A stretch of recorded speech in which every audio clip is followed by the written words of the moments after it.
이사야서 6장 1절부터 8절까지 우리 같이 한번 읽겠습니다. 우시야 왕이 죽던 해에 내가 본즉 주께서 높이 들린 앉으셨는데 그의 옷자락은 성전에 가득하였고 스랍들이 모시고 섰는데 각각 6날개가 있어 그 둘로는 자기의 얼굴을 가리었고 그 둘로는 자기의 발을 가리었고 그 둘로는 날며 서로 불러 이르되 거룩하다 거룩하다 거룩하다 만군의 여호와여 그의 영광이 온 땅에 충만하도다 하더라. 이같이 화답하는 자의 소리로 말미암아 문지방의 터가 요동하며 성전의 연기가 충만한지라. 그때에 내가 말하되 화로다 나여 망하게 되었도다. 나는 입술이 부정한 사람이요 나는 입술이 부정한 백성 중에 거주하면서 만군의 여호와이신 왕을 배웠음이로다 하였더라. 그때에 그 스랍 중에 하나가 부젓가락으로 제단에서 집은 바 핀 숯을 손에 가지고 내게로 날아와서 그것을 내 입술에 대며 이르되 보라 이것이 내 입에 닿았으니 내 악이 제하여졌고 내 죄가 사여졌느니라 하더라. 내가 또 주의 목소리를 들으니 주께서 이르시되 내가 누구를 보내며 누가 우리를 위하여 갈고 하시니 그때에 내가 이르되 내가 여기 있나이다 나를 보내소서 하였더니. 아멘. 말씀의 제목을 같이 한번 읽겠습니다. 짧습니다. 내가 본즉. 아멘. 내가 본즉 지금까지는 보지 못했던 새로운 세상이 보였다는 이야기입니다. 이사야의 고백입니다.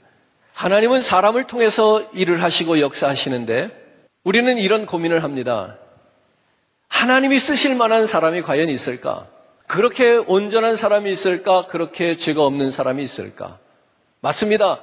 하나님은 온전하시고 하나님은 의로우시기 때문에 죄 있는 자와 부족함이 있는 자와 결탁하여 하나님의 일을 이루시는 분은 아니십니다. 그런데 우리가 모르고 지나가는 것이 있습니다. 이 세상에 의인은 없나니 하나도 없고요. 어느 사람도 온전한 사람은 없으되 하나님께서 그들을 선택하여 그들 가운데 하나님께서 그들과 함께 하나님의 일들, 역사들을 이루어간다는 사실. 그것이 어떻게 가능하느냐? 그렇게 함에도 불구하고 어떻게 하나님의 의와 하나님의 온전성에 해가 되지 않는, 누가 되지 않을 수 있느냐?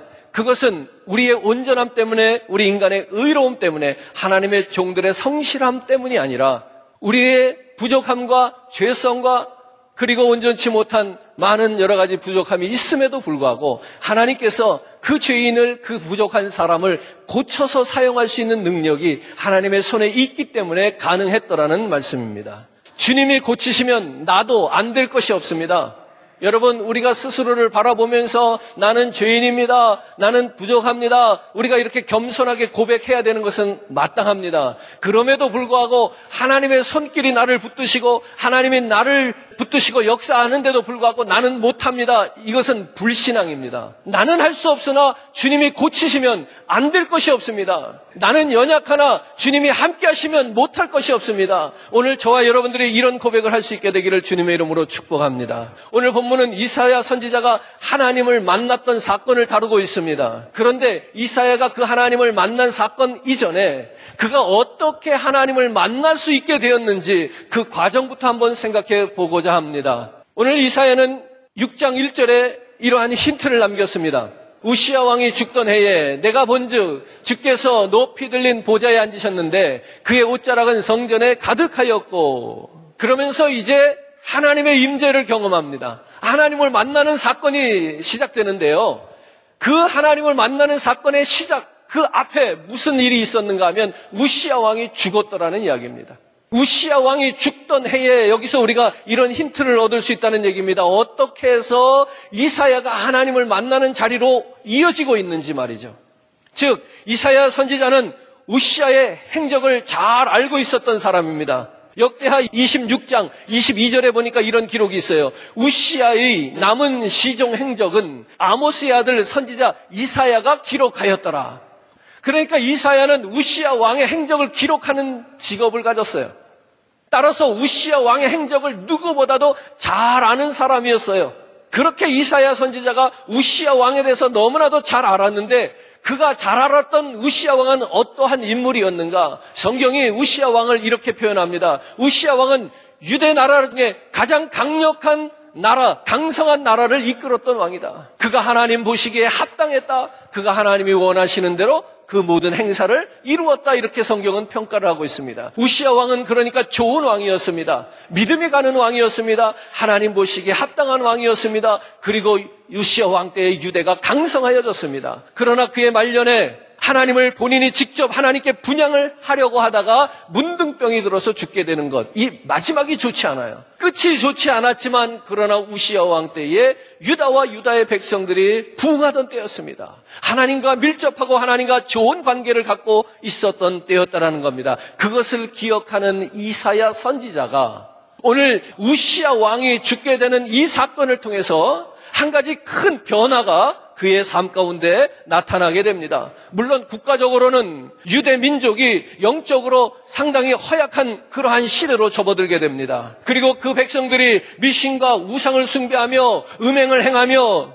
이러한 많은 한순진들 일들이 일어나게 됩니다. 이것도 이사야를 선자로 하여금 하나님을 만나는 장면으로 전환시키는 데 큰 도화점이 됩니다. 뿐만 아니라 그 이사야 선지자가 개인적으로 믿고 의지하고 신뢰했던, 그가 바라봤던 왕 우시야 왕이 죽게 되면서 그는 하나님 앞에 나와서 기도하기 시작합니다.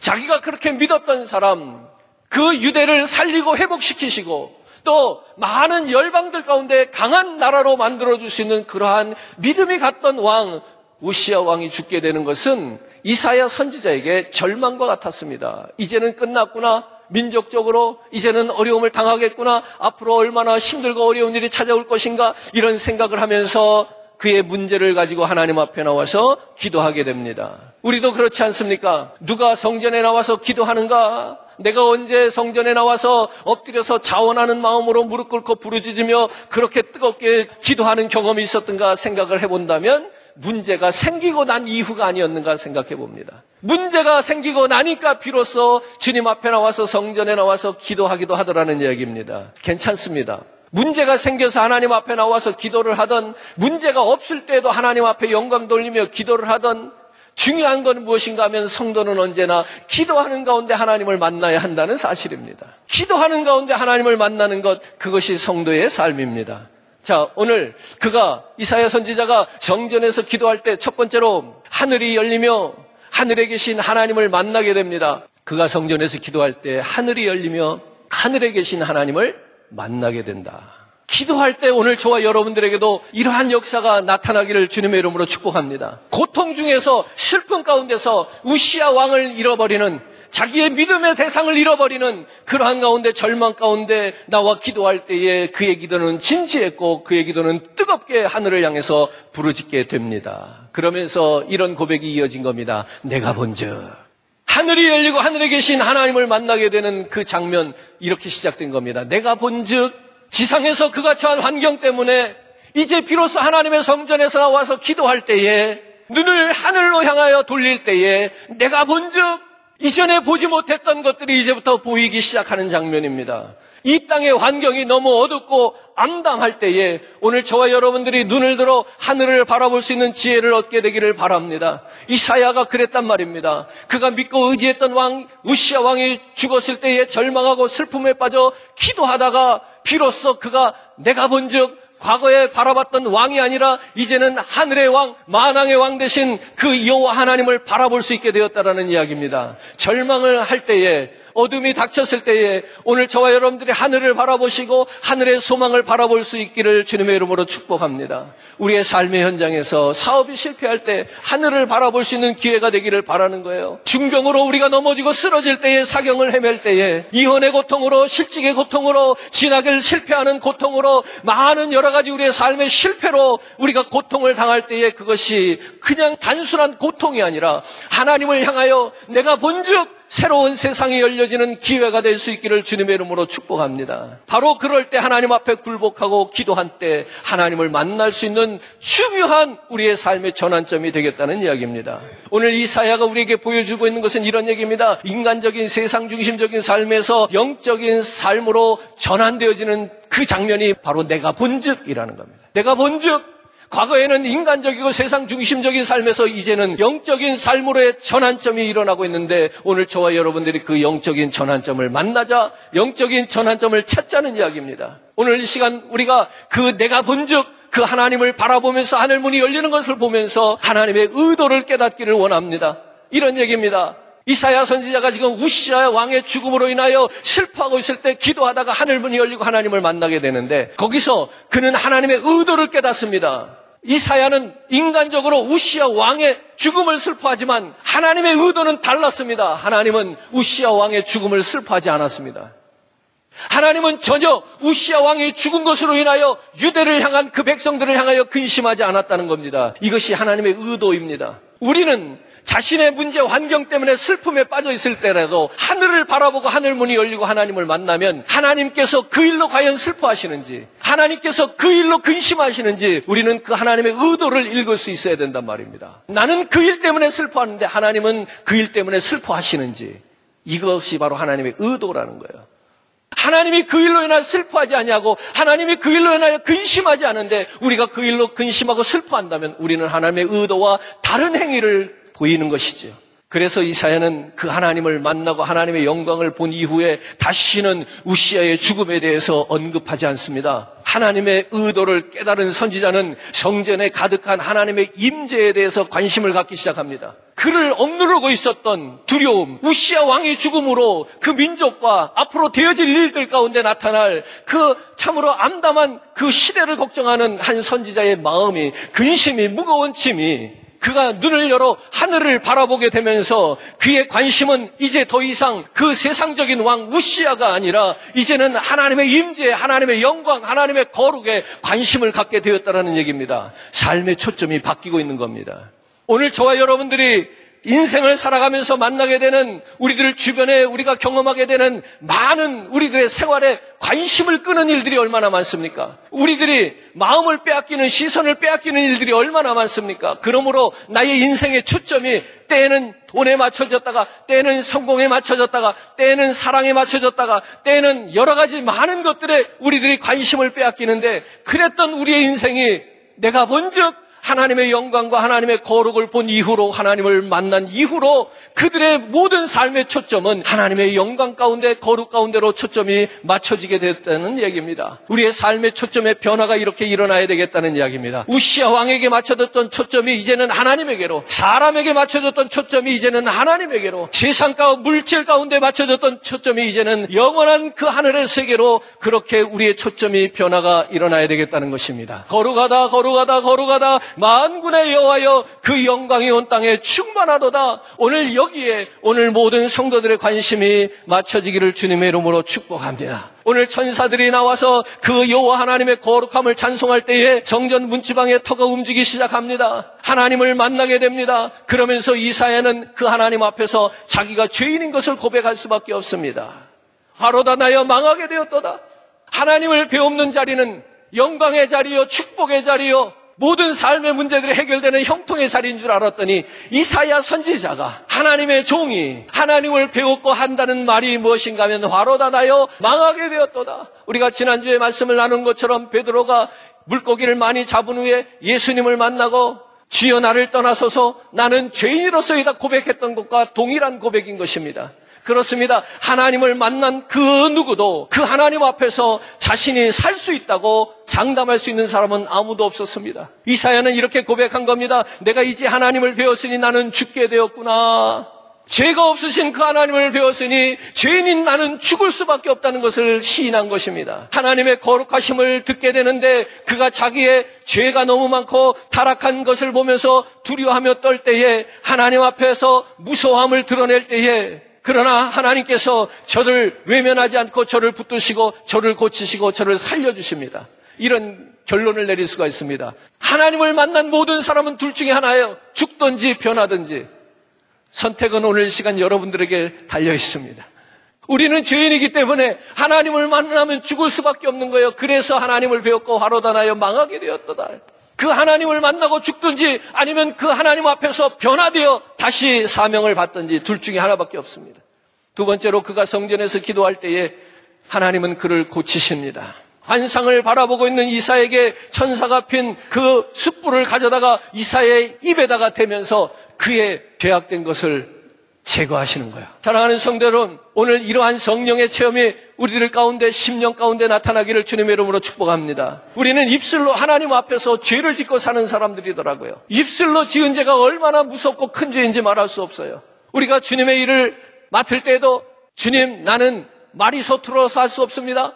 주님, 나는 부족해서 할 수 없습니다. 나는 일해서 못합니다. 나는 건강이 나빠서 못합니다. 나는 돈이 없어 못합니다. 나는 바빠서 못합니다. 나는 부족합니다. 나는 죄인입니다. 말은 이렇게 하지만 사실은 모든 게 다 핑계라는 거예요. 대단히 겸손한 이야기를 한 것 같지만 결국에는 하나님의 명령을 거부하는 거예요. 그렇게 핑계 삼았던 우리들의 입술이 오늘 이 숯불로 변화가 돼야 되겠다는 얘기예요.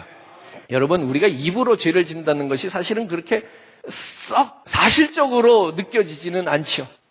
오늘 이사야도 그 입이 부정했던 거죠. 그랬을 때 하나님께서 제단에 핀 숯을 가져다가 그의 입술에 대고 찢으시는 거예요. 그리고 그를 살려주시는 거예요. 그를 고치신 거예요. 그리고 하나님께서 그를 다시 쓰시는 거예요. 오늘 입술은 그 사람의 인격입니다. 오늘 제단에 핀 숯불을 가져다가 그의 입술에 대었다는 것은 성령께서 그의 육신의 사람, 그의 인격을 고치시는 거예요. 그러므로 이제는 죄인에서 의인으로 고치시고요. 복받지 못할 자를 복받을 자로, 쓸모없는 자로 쓸모 있는 자로, 사울이 바울이 됨과 같이 새롭게 고치시는 장면이 바로 이 장면입니다. 오늘 사랑하는 성도 여러분, 성령 하나님께서 오늘도 나의 가장 어둡고 가장 추악하고 가장 부족한 부분, 가장 부끄러운 나의 그 부분을 성령께서 그 불로 태우시기를 소망했으면 좋겠습니다. 오늘 그 모든 것을 성령께서 소멸하시도록 오늘 나의 그 부끄러움을 주님 앞에 주저없이 내어놓기를 주님의 이름으로 부탁합니다. 세 번째로, 그가 성전에서 기도할 때에 하나님께서는 그에게 사명을 주신다는 사실. 하나님은 이사야에게 그 핀 숯불을 가져다가 그의 모든 죄악됨을 제거하시고 고치시고 태우시고 이사야에게 사명을 주시는데요. 하나님이 쓰시는 사람이라는 것을 그로 하여금 알게 하신다는 말입니다. 그것이 무엇인가 하면 이제 그가 주의 목소리를 듣습니다. 영적인 귀가 열렸습니다. 내가 주의 목소리를 들은 즉 이르시되, 이사야가 주의 목소리를 듣게 되었습니다. 그러니까 어떤 소리가 들렸어요? 내가 누구를 보내며 누가 우리를 위하여 갈꼬? 이런 소리가 들렸어요. 내가 누구를 보내며 누가 우리를 위해 갈꼬? 이건 무엇인가 하면 성령의 탄식 소리예요. 하나님의 탄식하시는 소리예요. 무엇에 대한 탄식이세요? 저 많은 수많은 백성들이, 죄 많은 백성들이 주님께로, 하나님께로 돌아와야 하는데 하나님을 알지 못하고 배반하고 하나님을 거부하고 도망가며 하나님과 상관없이 살아가는 저들을 바라보며 하나님이 탄식하고 있는 소리예요. 뭐라고요? 내가 누구를 보내며 누가 우리를 위하여 갈꼬? 오늘 정말로 하나님을 위하여 그 사명을 감당하며 살아가는 사람이 과연 있는가? 이런 얘기예요. 누가 우리를 위하여 갈꼬? 복음을 위하여 누가 갈꼬? 내가 누구를 전도자로 세울꼬? 선교자로 보내는 사람이 과연 있겠는가? 하나님이 이것을 탄식하고 있는 겁니다. 오늘 이사야 선지자가 사명을 발견하는 순간입니다. 오늘 그 사명은 무엇이라고 정리할 수 있는가 하면 바로 사람을 살리는 일입니다. 영혼을 살리는 일입니다. 이것 때문에, 이것을 할 사람이 없기 때문에 하나님은, 성령은 탄식하고 계시다는 거예요. 부지런히 사람을, 복음을 전하여 그 영혼을 구원하고 데려와야 하는데 이 주님의 음성을 듣는 자들이 없더라는 이야기죠. 바꿔 말하면 이렇습니다. 사명자란 누구냐? 누가 사명자냐? 이 소리가 들려지는 사람이 사명자다 하는 겁니다. 우리가 받은 직분 때문에 그것이 우리를 사명자로 만들어주는 것이 아니고, 이사야가 들었던 그 소리, 주의 목소리 들은 즉 이르시되 내가 누구를 보내며 누가 우리를 위하여 갈꼬? 이 목소리가 들려지는 자가 되어야 비로소 사명자라고 말할 수 있겠습니다. 그때 이사야가 대답합니다. 내가 여기 있사오니 나를 보내소서. 이 고백은요, 하찮은 고백이 아닙니다. 형식적인 대답이 아닙니다. 앞에서 우리가 언급한 것처럼 이사야가 이 고백을 하게 되기까지는 죽을 뻔하는 과정이 있어요. 오늘 저와 여러분, 이사야가 지금 내가 여기 있사오니 나를 보내소서 문학적이고 시적으로 표현한 것 같아요? 아버지가 부르니까 아들이 네 여기 있습니다. 아들이 대답하는 그러한 대답인 것 같아요? 그렇지 않아요. 그가 죄인임에도 불구하고 입술에 죄의 고백을 가지고 살았던 사람임에도 불구하고 하나님을 배웠고 죽지 않고 살았어요. 하나님이 나를 죽였어야 되는데 내 죄 때문에 내가 죽었어야 되는데 하나님께서 제단에 핀숯불로 내 입술 하나 지지고 나를 살려주셨어. 그러니 얼마나 감사한지 몰라. 오늘 이렇게 죽을 뻔한 죄인이 살아나서 하는 말이 무엇인가 하면 내가 여기 있사오니 나를 보내소서예요. 오늘 사랑하는 성도 여러분, 예수 그리스도 때문에 내가 살았다고 고백은 하지만 정말로 내가 죽을 뻔했구나 하는 그러한 경험이 있으시냐고요. 내가 예수님 아니면 정말로 큰일 날 뻔했구나. 저 영원한 지옥불에 떨어져서 내가 고통을 받을 뻔했구나. 이것이 내게 사실적으로 느껴지냐고요. 그것이 느껴진다면 오늘 저와 여러분들이 이렇게 하나님 앞에 고백할 수 있어야 해요. 내가 여기 있사오니 나를 보내소서.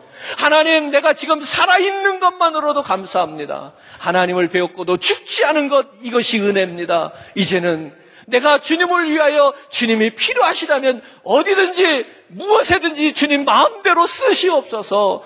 내가 여기 있사오니 나를 보내시옵소서. 주님이 누굴 보낼 수 있을까요? 누가 주님을 위해 갈 수 있을까요? 우리들 마음속으로 다시 한번 대답해 볼 수 있기 바라는 거예요. 내가 죽을 뻔한 죄인인데 과연 나는 주님을 위하여 갈 수 있을까요? 나를 써주세요. 나를 하나님 마음대로 써 잡수세요. 과연 하나님이 나를 그렇게 쓸 수 있을까요? 주님, 그건 아니고요. 주님, 그 이상은 안 되죠. 늘 나의 한계와 나의 어떤 선을 그어놓고 그 안에서 하나님이 쓰기를 바란다면 내가 여기 있나이다 나를 보내소서 이렇게 고백한 이사야의 입장과는 다른 거지요. 이 고백은 아무나 할 수 있는 고백이 아니에요. 그냥 따라하지 마시고요. 여러분들의 자신의 나의 고백이 되기를 바랍니다. 이 고백을 할 수 있을 때까지 우리는 하나님을 찾아야 합니다. 그 하나님을 만난 이후에도 여러분들이 죽지 않고 살았다면 그때 비로소 이 고백을 하셔야 합니다. 이 죄인이 하나님을 배웠고도 죽지 않았으니 하나님 감사합니다. 내가 살아있는 것만으로도 너무 감사합니다. 내가 주님을 위하여 하지 못할 일이 무엇이 있겠습니까? 어디든지 보내시고 어떻게든지 주님이 쓰시옵소서. 이런 고백이 바로 내가 여기 있나이다. 나를 보내소서입니다. 이사야는 지금까지 자기중심적인 생각을 했던 사람이라는 거예요.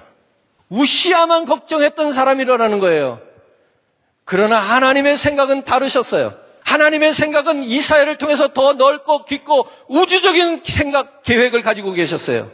그런 하나님을 배웠고 하나님을 대면하고 보니까 이사야는 자신이 얼마나 협소한 시각을 가지고 살았는지, 얼마나 좁은 우물 안에 개구리처럼 자기 생각 안에 갇혀 있었는지를 깨닫게 됩니다. 하나님을 만나고 난 이후에 이사야의 눈이, 그의 시각이 넓어졌다는 이야기인데요.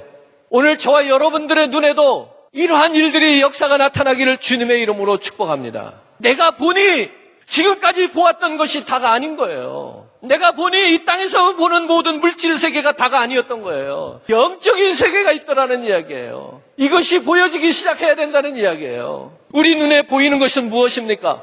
내 눈에는 무엇이 보이냐고요? 내 사랑하는 아내와 남편과 자녀들과 부모와 가족이 보이고요. 나의 장래가 보이고 나의 사업이 보이고 나의 주변의 대인관계가 보이고 또 무엇이 보입니까? 우리의 나라가 보이고 또 우리 교회가 보이고. 안타깝지만 이거는 이사야가 우시야 왕만 보았던 것과 다르지 않아요. 오늘 교회와 성도들이 다시 한번 우리가 내가 본즉 무엇을 보아야 되는가 하면 달랑 나와 관련된 인간관계, 대인관계에 속한 사람들만 보고 나와 관련된 직업만 보고 내 장래와 나의 출세만 보고 나의 교회만 바라보는 이런 시각이 아니라 하늘문이 열리는 것을 보기를 주님의 이름으로 축원합니다. 물질 세계뿐만 아니라 영원한 세계로 바라볼 수 있는 우리의 영혼이 열려지기를 바라는 겁니다. 바로 그것을 볼 수 있는 저와 여러분들이 되기를 주님의 이름으로 축복합니다. 바로 영적인 것을 봐야 된다고 말씀드리는 것인데, 요한일서 2장 15절 17절을 참고하기 원합니다. 오늘 이 말씀을 통해서 영적인 것이 무엇인가 우리가 한번 같이 생각해 봅니다. 읽어요. 이 세상이나 세상에 있는 것들을 사랑하지 말라. 누구든지 세상을 사랑하면 아버지의 사랑이 그 안에 있지 아니하니, 이는 세상에 있는 모든 것이 육신의 정욕과 안목의 정욕과 이생의 자랑이니 다 아버지께로부터 온 것이 아니요 세상으로부터 온 것이라. 이 세상도 그 정욕도 지나가되 오직 하나님의 뜻을 행하는 자는 영원히 거하느니라. 17절 말씀을 바라보면은요, 이 세상도 그 정욕도 지나가되, 즉 끝이 있다는 거예요. 한계가 있다는 거예요. 근데 오직 하나님의 뜻을 행하는 자는 어떻다고요? 영원하다는 거예요. 제가 지금 영적인 것을 바라보자 그랬어요.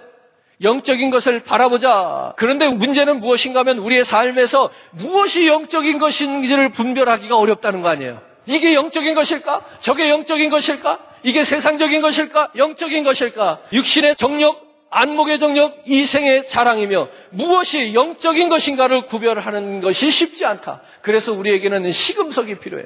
우리에는 기준이 필요하다고. 무엇을 근거로 해서 영적이냐 영적이지 아니하는가를 구별할 수 있어야 되겠다는 얘기입니다. 바로 이런 얘기입니다. 우리가 행한 일이 영적인 것인가 세상적인가를 결정하는 중요한 기준은 무엇인가 하면, 지금 내가 하는 일이 과연 얼마나 지속될 수 있느냐. 17절에 있는 것처럼 이 세상도 그 정욕도 지나가되 지나가는 것이냐, 아니면 계속되는 것이냐, 영원한 것이냐, 이걸 가지고 우리의 삶 속에서 세상적인 것과 영적인 것을 구별할 수 있겠다는 이야기입니다. 그러니까 영적인 것이라고 하는 것은 신비한 경험을 말하는 게 아니에요. 신비한 경험은 영적인 것이고 우리의 삶 속에서 만나게 되는 부딪히는 삶의 현상은 다 세상적인 것이다, 이런 얘기가 아니라고요. 우리들이 살아가는 삶 속에서도 영적인 것들이 있는데 그 영적인 것을 분별해내자는 얘기예요. 우리가 신비로운 경험을 할 수도 있는데 신비하다고 다 영적인 거 아니라는 거예요. 그것을 분별하자는 거예요. 자, 해 아래 영원한 것을 성경은 몇 가지로 압축했습니다. 해 아래서 영원한 것, 하나님의 말씀이 영원하다고 그래요. 두 번째로 사람이 영원합니다. 17절, 오직 하나님의 뜻을 행하는 자는 영원히 거하느니라. 믿으시면 아멘. 사람이 영원해요. 죽어도 죽는 게 아니에요. 세 번째, 믿음과 소망, 그 중에 사랑이 영원하다는 거예요. 그러니까 이 세 가지 요소들을 종합해보면 이런 문장을 하나 만들 수 있습니다. 결국 하나님의 말씀을 따라 사람을 사랑하는 것이 영적인 것이다. 시간이 더 필요합니까? 하나님의 말씀을 따라 사람을 사랑하는 것, 이거는 세상적인 것이 아니라 영적인 거예요. 영적인 것은 어떤 특징이 있다고 그랬어요? 영원하다. 지속성이 있어야 된다고 그랬어요. 그렇기 때문에 신비로운 경험을 하고 그 신비로운 경험을 계속 쫓아다니다가 신비주의에 빠지는 사람들은요, 성경에서 말하는 영적인 것과는 너무나 다른 거예요. 질적으로 다른 거예요. 여러분 기억하시죠? 예수님께서 우물가에서 한 여인을 만나 주시는데 그 여인에게 뭐라고 말해요? 내가 내게 주는 물은 다시는 목이 마르지 않는 물이라고 말해요. 잘 생각하셔야 돼요. 신비라고 하는 것 그 자체를 부정하는 게 아니에요. 오늘 이사야가 하나님을 만나는 것도 신비라고요. 오늘 여러분들이 보이지 않는 대상에게 기도하고 찬송하는 것도 신비인 거예요. 그러니까 우리의 신앙 속에서 신비를 빼고 나면 설명할 길이 없어요. 그러나 신비로운 것이라고 해서 무조건 영적인 것은 아니다. 그 신비로움이 지속성이 있어야 된다는 거예요. 주님이 주시는 그 생수와 같이 한 번 마시면 다시 가람이 없는 그러한 지속성이 있는 그런 영적인 것을 우리가 추구하자는 얘기예요. 사랑하는 성도 여러분, 다른 예를 하나 들어볼게요. 사도 바울이요, 다메섹에서 예수님을 만납니다. 그는 평생에 단 한 번 예수를 만나요. 그런데 그 한 번의 예수를 만나는 그 삶의 체험이 그의 인생을, 그의 삶을 완전히 뒤바꿔 놓습니다. 이게 영적인 거예요. 그가 세계 선교를 하면서 1차, 2차, 3차까지 그 선교 여행을 끝내고 사도 바울이 예루살렘에서 잡혀서 가이사랴에 가서 재판을 받게 될 때까지 그 재판관 앞에서도 그는 자기의 과거에 경험했던 체험을 계속해서 이야기합니다. 지나간 경험이라고 그 경험의 효과나 영향력이 떨어지는 것이 아니라 그 영향력이 꾸준히 계속해서 그의 일평생 지속적으로 그에게 영향을 미친다는 거예요. 사랑하는 성도 여러분, 오늘 저와 여러분들이 이 영적인 경험을 할 수 있게 되기를 주님의 이름으로 축복합니다. 오늘 우리가 바라고 구해야 될 것이 바로 이러한 영적인 경험입니다. 오늘 저와 여러분들이 눈을 들어서 그러한 하나님의 놀라운 세계를 바라볼 수 있기를 바랍니다. 내가 본즉 이사야가 무엇을 봅니까? 하나님의 임재를 봅니다. 하나님이 우리와 함께 하시는 것을 봅니다. 하나님께서 죄인인 나를 고치시는 것을 봅니다. 하나님께서 새로운 사명을 주시는 것을 봅니다. 그리고 그가 하나님께서 탄식하시는 소리를 듣습니다. 누가 우리를 위하여 갈고? 주님이 보내고자 하나 보낼 사람이 없어. 내가 누구를 보낼까? 오늘 이 시간에 여러분들이 대답하시기 바랍니다. 주여, 내가 여기 있사오니 나를 보내소서. 이러한 마음으로 오늘도 저와 여러분들에게 영적인 것이 보여지고 영적인 것이 들려지기를 주님의 이름으로 축원합니다.